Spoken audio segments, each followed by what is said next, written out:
एक पुरातात्विक टीम मिस्र के पिरामिड ऑफ गीजा में छुपे प्राचीन रहस्यों की खोज के लिए निकली। पिरामिड की गहराई में उन्हें एक बंद कब्र मिली, जिस पर खून से लिखे शिलालेख थे और दीवारों पर अजीब सी नक्काशियां बनी थीं।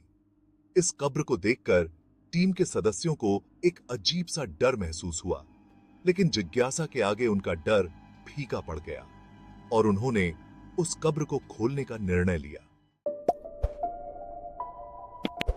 जैसे ही उन्होंने कब्र का पत्थर हटाया, भीतर से एक भयानक दुर्गंध निकली। अंदर एक मम्मी की लाश पड़ी थी। उसकी आंखें काली गहराइयों से भरी हुई थीं और उसके नाखून लंबे और नुकीले थे। टीम के सदस्य जैसे ही करीब आए, उस मम्मी की आंखें धीरे धीरे खुलने लगीं और उसने एक भयानक चीख के साथ अपने लंबे नुकीले दांत बाहर निकाले। अचानक वह मम्मी अपने हाथों को फैलाकर एक टीम सदस्य की ओर झपटी और अपने नाखूनों से उसकी गर्दन चीर दी। खून की धार फूट पड़ी और वह सदस्य चीखते चीखते वहीं ढेर हो गया। बाकी सभी लोग भागने लगे, लेकिन पिरामिड की तंग गलियों में उनकी चीखें गूंजने लगीं। मम्मी एक एक करके हर सदस्य को पकड़ने लगी और बर्बरता से मारने लगी। किसी का सिर काट दिया गया तो किसी के अंगों को चीर फाड़ कर अलग कर दिया गया।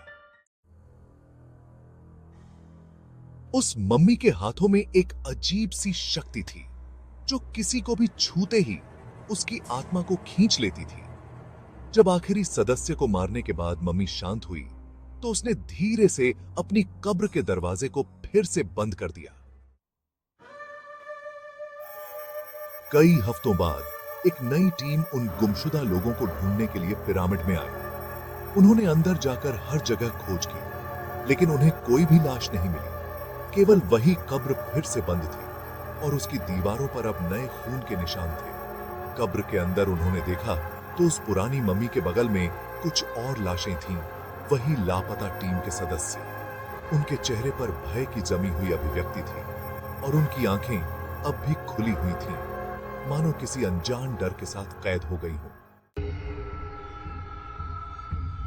कहते हैं कि पिरामिड में जिसने भी उस मम्मी को देखा, उसकी आत्मा हमेशा के लिए उसी में फंस गई। उस पिरामिड की गलियों से अब भी रात में चीखें सुनाई देती हैं, मानो कोई मदद के लिए पुकार रहा हो, पर कोई बाहर नहीं आ पाता।